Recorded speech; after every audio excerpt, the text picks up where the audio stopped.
On the Hardrocker Sports Network from KTEC 91.3, this is Hardrocker Huddle, your podcast home for South Dakota Mines athletics.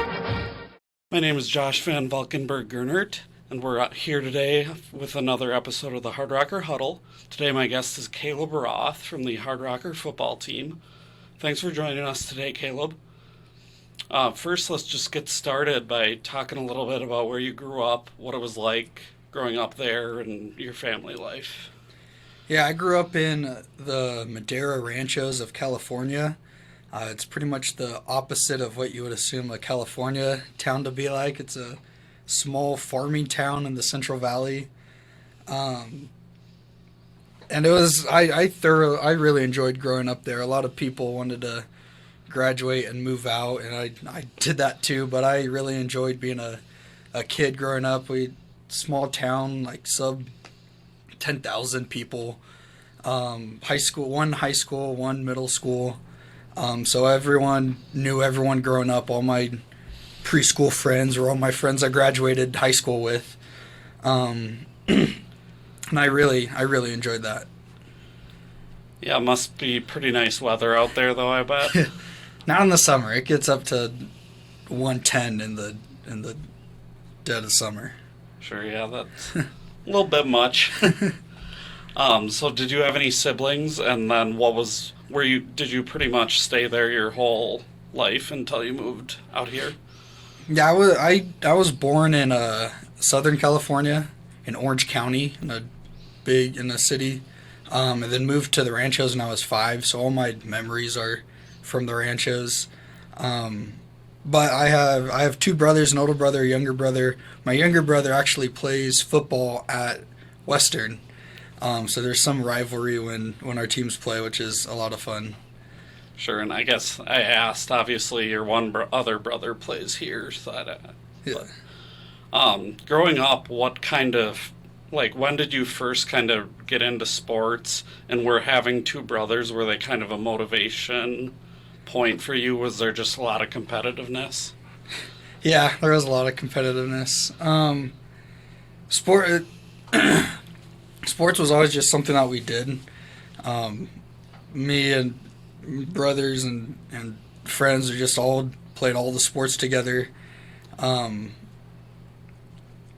it's just what we did. I played baseball and basketball and football all growing up, and then in high school I switched to football, wrestling, and a little bit of track, and I enjoyed all of them, but it's just what we did. Sure. What was it about football was it something special about football that you kind of knew you loved, or what was it that just drew you to football collegiately, I guess? I don't know if there's one thing that drew me more than the others. I've always enjoyed football more than anything else. It's just a lot of fun. I've always enjoyed running the ball and feeling like, everyone's trying to get me. Like it's a lot of fun. Sure. Talk a little bit about your high school career. Did you go to school in Madera Ranchos, and any success individually and as a team in any sports? Yeah, I won high school in the Ranchos, and we all went there, and so it being a small school, we could play as many sports as we wanted. I would hear about other kids having to choose a sport in bigger schools, but we got to play them all. And the 3 years before I went on the varsity team, my high school won our Valley Championship, like our sectional championship, 3 years in a row. And then they moved us up in division, and then again we played schools twice our size and didn't do as well, which was perfect timing for me, but not actually. But I was able to win some accolades, which was a lot of fun, and get some recognition. I was actually a California All-State linebacker, okay. Which is, I never thought I'd go to college and play linebacker, and I didn't. But in high school, it was a lot of fun. Well, and California is a pretty good football state, so that's not exactly a small feat either, winning all state and California specifically. So what was kind of your recruiting process like? Did you kind of know you wanted to get pretty far away from California? Why be interested in South Dakota Mines, and why was that kind of your decision that you made? I wasn't. I didn't necessarily want to leave or didn't want to leave. I just wanted to go where I could study engineering and play football, and South Dakota Mines was one of the few places where I could do both. And so I remember learning about Colorado School of Mines first, and then learning about the RMAC, and then South Dakota Mines at some other schools. Yeah, that's how I chose South Dakota Mines. It was the best option. Sure, you kind of mentioned just the engineering portion. Was that something that you always kind of knew you wanted to do, or what drew you to engineering? Yeah, I've always enjoyed building stuff and figuring out how things go together and take something apart and kind of dissect it and figure out what makes it tick. When I was a kid, maybe middle school kid, I'd always just wanted to build stuff. And I always asked my parents, can I build a shed? Like, I just want to build something. And I'm like, you have no idea how to build a shed. You don't know how to do that. I was like, oh, I'll figure it out. And then I never did, just because I didn't know how. But it's just that I always wanted to have my hands working and building something and figuring out how pieces go together. And so engineering just made sense when it came time to choose. Sure. I guess just moving into the football side of things a little bit. When you first got here, you were obviously recruited by a different coaching staff. Went through a couple of years that weren't so great. And then obviously the last couple of years you bounced back a little bit. What has it kind of been like to be a part of that process and switching coaches halfway through your career and just being a part of the rebuild, so to speak? Sure. It's really... I think it's really exciting. I think our team is trending up and doing all the right things, making big strides on and off the field. And so to see it is super exciting, but then to have a role in it is even more exciting because it feels like I'm a part of something bigger than me. Yeah, there was a lot of, even in the games you didn't win this year. I mean, you played 3 quarters against Colorado Mines. You had Western on the They were all ropes close for games. 2 quarters. Yeah. Could have easily beaten one on senior day. So you were pretty close. So hopefully another step next year, and you bring a lot of guys back. So we're knocking on the door. It's coming. For sure.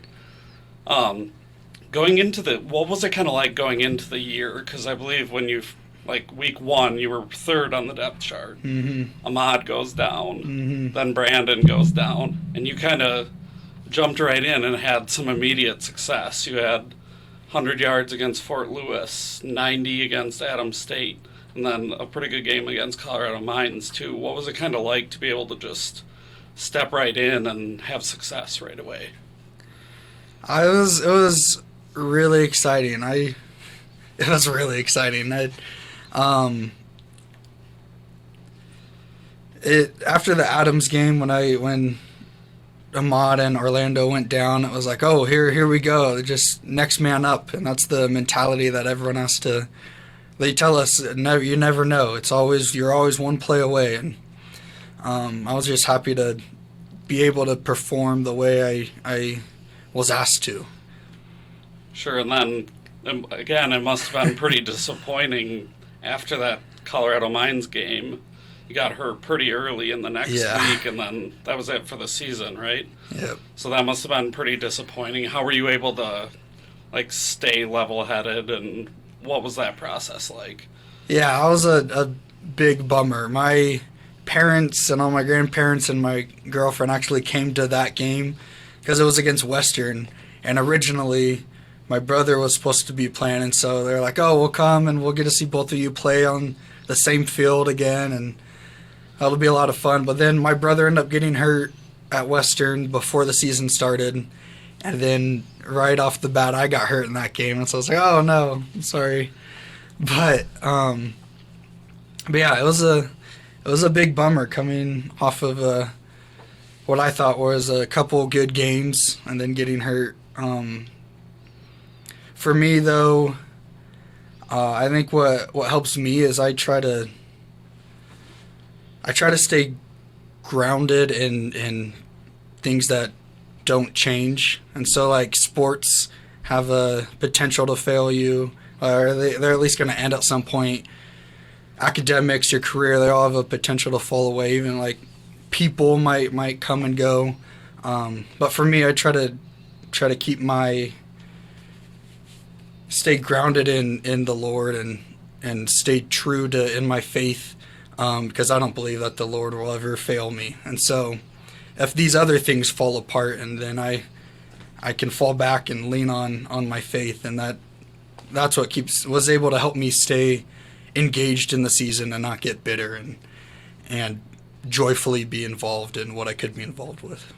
Sure, and I mean, you also knew your career wasn't over. It isn't. That definitely helped. I got one more year to make up for it. Yeah, and how's the spring been? Have you been able to get out there much, or are you still pretty limited?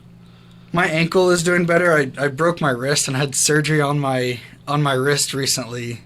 I broke my wrist last spring ball, right before Easter break, and it was super painful. But before practice started again, we had a couple days off. I just didn't tell anyone, and then it started to feel better. And so then I finished spring ball last year, played this year. But after this year, it was much more noticeable, much more painful. So actually the appointment that cleared me for my ankle, I showed them my wrist, and then they told me I needed surgery that day. So it was like a back-to-back, your ankle's good, but now we got to take care of your wrist. So I've been limited in this spring, but everything's getting better. Sure, hopefully by the time summer comes around, you'll be hopefully the next couple of weeks we can start up again. Yeah, and you got, obviously, the running back room looks pretty good right now. You got you, Brandon, and Orlando all coming back. So yeah. How important is that to, the success potentially for this upcoming season?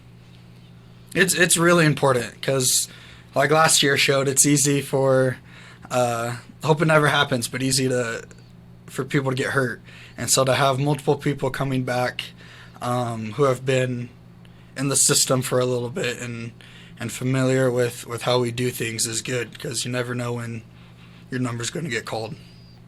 Sure, and what do you kind of have to do, spring, summer, to continue the growth of the team, and what do you think your goals are as a team for next season? As a team, I think we need to just keep doing what we're doing. We're making all the right moves. We're making progress in the weight room. I've noticed a lot more player-led practices and meetings, and just feels like off the field we're all growing together, building those relationships. So I think we just need to be relentless and keep doing what we're already doing, and not give it up when summer hits. Sure. Obviously, you're a lot more than a football player. Going into a little bit of that stuff.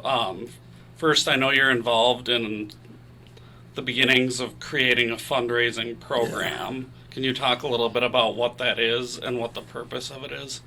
Yeah, we're starting a fundraiser called Beyond the Game. It's actually a fundraiser I did in high school. In high school, the goal was to raise $10 for every point our varsity football team scored. And then at the end of the season, give it in a big donation to our local children's hospital. And so we did that in high school. We raised over $10,000 in 2 years, $4,000 the first year, over $6,000 the second year. And so when I came here, I always thought, that'd be cool to do at a university level. And then when I felt like I was in a position to start that, I asked our coach, and he was on board. And then I went to Mr. Lukin and Mrs. Kosiba, and they connected me with another student athlete, Alex Reeder, and she did a similar thing at her high school with basketball.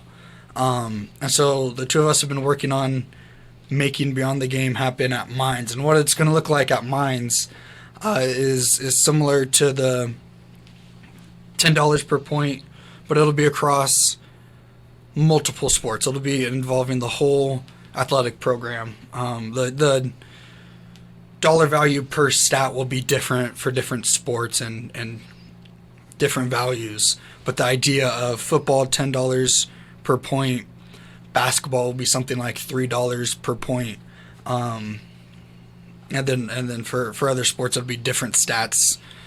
But then at the end of the year, giving that in a big donation to we're looking at giving it right now to Team Ashton, which is a Midwest local organization that provides unique experiences to families fighting childhood cancer. It's been described as a more local Make-A-Wish. And so we're really excited about how that's going. We should be up and running by the time fall starts, so next year. Sure. So what kind of, you seem pretty passionate about this, obviously. What is it about this specific cause that, makes you excited? And what was it kind of like to just go through the process of trying to create it and get it running? Yeah, it was a long process. In high school, it was tell a few people, and then everyone knows about it, and it's cleared. At the university, it's much more. You got to get cleared by the right people and stuff, and so Alex and I are happy to put the time in. But it's been a process. We're really excited. What do you ask? Just what, you're obviously passionate about it. So what is it about this cause specifically that? It's just for me it's football. For me it's in my mind when we do this, there's so much more riding on a game of football. Because when it's just football, it's still very important to me. It's still something I'm very passionate about. But when it's over, it's over. And when you go home, it's done. And at the end of the day, there's not a ton of lasting significance that comes after a game of football. But when you add Beyond the Game to it, it's when you score a touchdown, well, that's $60 more going towards a kid in need. So it's just another level of significance that's added to the game. And then when we expand it to all these other sports, it's just that much more. You're playing for a lot more than a scoreboard. Sure. And you mentioned Team Ashton. What was it about that specifically that made you go with that compared to some maybe other options you could have picked? Sure. I think they focus on helping families dealing with childhood cancer, and I think that's something that if you can't relate to personally, somebody who's experienced it, and so it's a relatable cause. It's something people are willing to give to, and what they're doing is just very admirable, trying to give some type of relief to families going through times that are I'm sure unimaginable. It just stands out. I don't know what one thing makes it stand out, but I think it's a very admirable cause to support. Yeah, and you kind of mentioned how it's been a process to, I think it was in September where you met with the whole athletic department and you showed up to one of our meetings. And that was 6 months after I pitched the idea. So yeah, it's been a while. Yeah. Were there times where you were just kind of frustrated because it just seemed like it was kind of going at a standstill, or how were you able to kind of get past that? Yeah, having somebody else work on to do this with, another student to do this with, really helped, because it was like we can keep each other accountable, and it's not as easy to be like, all right, I can just step away because there's another person working towards it. So that definitely helped. But I expected it to be a process. I mean, when you're dealing with donations and through a university, it's kind of what you have to expect. So I wasn't expecting it to be a couple month turnaround. And again, it's happy to put in the time. Yeah, just keeping your eyes on the end prize and knowing in my mind, I know how great I think this can be. If it's done the right way, so that helps keep me wanting to pursue that. Sure, and I guess you kind of alluded to this a little bit, but what does that end goal look like? I mean, obviously you only have, I believe, a year left. Yeah. So, well, let's say you get it started this fall. What does it look like the year after? How do you set it up to be able to keep it going past your time here? I'm hoping to make it as self-sufficient as I can, and to do my part in that.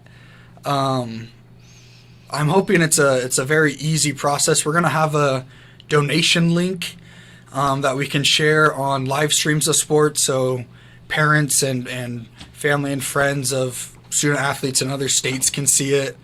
Putting it out in the Rapid City community, they can see the link, follow the link, and the link will describe everything and super easy to donate through.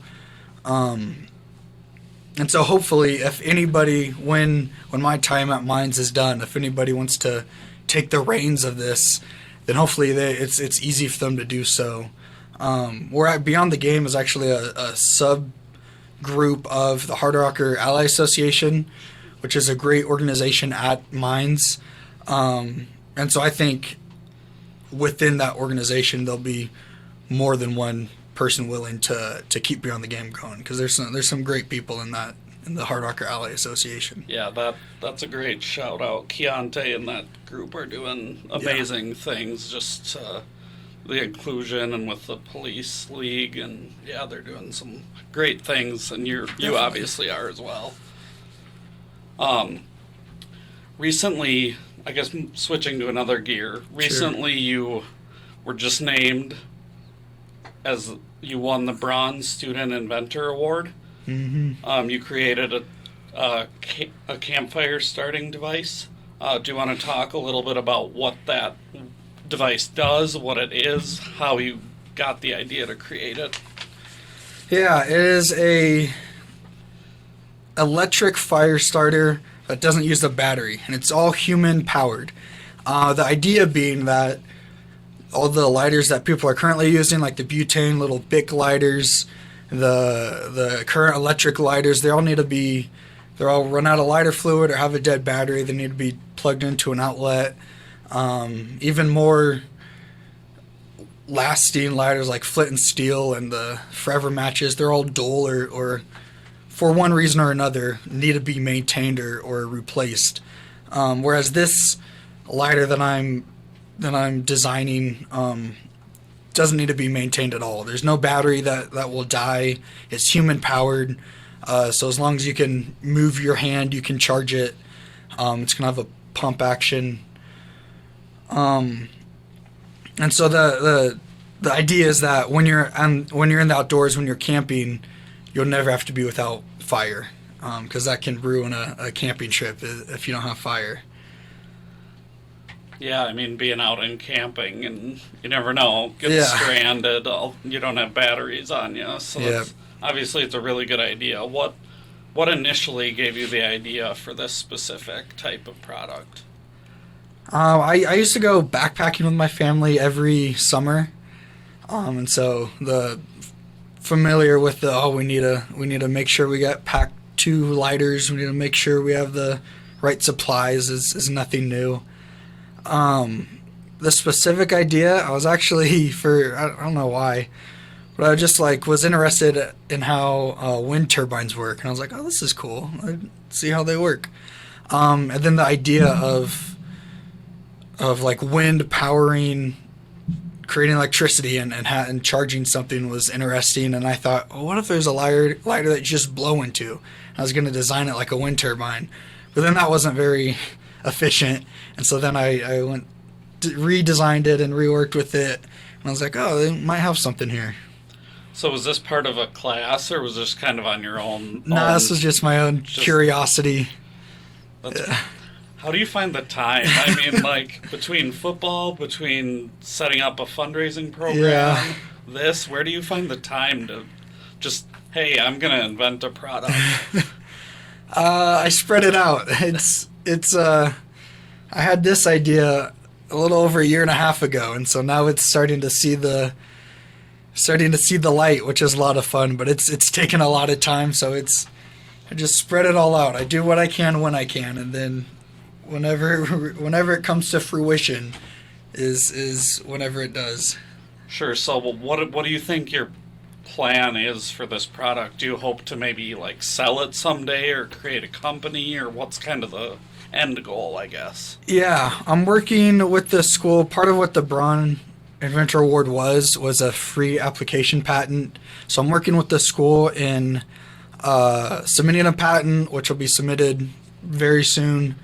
Once that's submitted, then I'm going to work to find distributors and manufacturers to get the parts. Then what I would like to do is assemble them myself to save some money and then sell them online. I'm working with someone in developing an e-commerce website to hopefully sell online and get that going pretty soon. Yeah, good for you. I don't know. The kids here, to me, are just... I could never imagine doing the amount of things you guys do. Like, everyone kind of in the public says being a student is a full-time job, but here it's like on another level. You guys are pretty much legitimately taking 6 to 8 hours of classes almost every day. Thank you. So between that, and not only that, you're still succeeding in the classroom. Obviously, you have like a 3.9 GPA last fall, 3.5 cumulative. How do you just balance all of those different things and stay sane? I enjoy being busy. I don't like being idle. My mind's always thinking of the next project, the next thing to do, and the next problem to figure out. So for better or worse, that's just, I like the staying busy. But what I've realized helps for me is to just focus on one thing. And if I have 10 things to do at the end of the day, I'm only focused on the next thing, and then I'll worry about the rest when I get to it. But right now I have one objective, and so it doesn't feel as clustered when I can break it up one thing at a time. Sure. When you aren't doing, the fundraiser, the product, and football, are there any kind of hobbies you have that kind of just, help with your mental health? Yeah. Just to kind of relax? Yeah, I like to cook. In moving out of the dorms and having to cook for myself, I really enjoyed doing that. And I like looking up recipes, figuring out different foods to make. My brothers and I do a cooking contest whenever we're all together, which is a lot of fun. I'd say that's a hobby. Yeah, I wish I could cook. So you're a mechanical engineering major, right? Yep. What do you see maybe your future? Obviously, you have a year left. Have you done any internship type things yet? And then maybe what do you see as a potential future job, career? Yeah, I've had a couple internships so far. I have one this summer that I'm really looking forward to. I found that I'm really interested in the machine design aspect of mechanical engineering. I really like the designing parts so that they don't fail after X amount of uses. And that's a little bit more focused in what I'm going to be doing this summer. And so hopefully I don't have it exactly narrowed down. I want this specific job, but hopefully something in that area of engineering. I think it'd be really cool at some point in my career to be a part of like a roller coaster design or an amusement park attraction. I think that would be pretty interesting. Yeah, you mentioned what you're doing this summer. What are you doing this summer, and what company are you going to be working for? It's a company in Visalia in California called Serpa. They design and manufacture packaging machines for other companies' products. And so they'll package a ton of, like, when COVID, when everyone was all the mask mandates for COVID, they were finding ways to sterilely package a bunch of masks. So it's stuff like that, and I think that's pretty interesting. Their warehouse is super cool. When I toured it, it was huge. It was really fun to see. Sure. So you're graduating next year. Is that with your bachelor's, or are you going to be working on your master's? I'll graduate with my bachelor's this May, in a couple weeks, and then I'll come back next year and do the accelerated master's. Sure. So after all this, what if you were to talk to an incoming student, what would you tell somebody who was maybe thinking of coming here but hasn't made up their mind yet? I would say to incoming freshmen, I would say you've probably heard a lot of good. You've probably heard not a lot of bad, but the negatives. But I would say that the people that you meet and the friends that you make any of the negatives that you'll experience worth it. For me, some of the negatives were the cold. It's all worth it. Like the difficulty of the school, the weather, it's all worth it when you're doing it with the people that you meet here. Sure, and then what would a tip be or some advice be for somebody to succeed?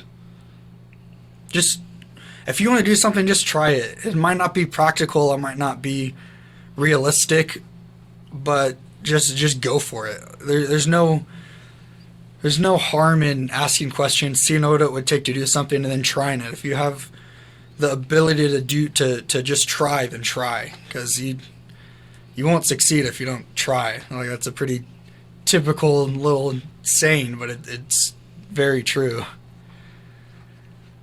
Just one last question I have for you. Obviously, you've accomplished a lot here and are continuing to accomplish a lot here. When you kind of look back and reflect, or maybe you haven't done this yet, but what do you think you're most proud of your accomplishments, and what do you think your legacy will be here, so to speak? I'm pretty proud of beating Black Hills 3 out of the 4 years I've been here. That's a big stat that goes in the. That's something that I'm pretty proud of. But I'm hoping that my most proud moments are still coming.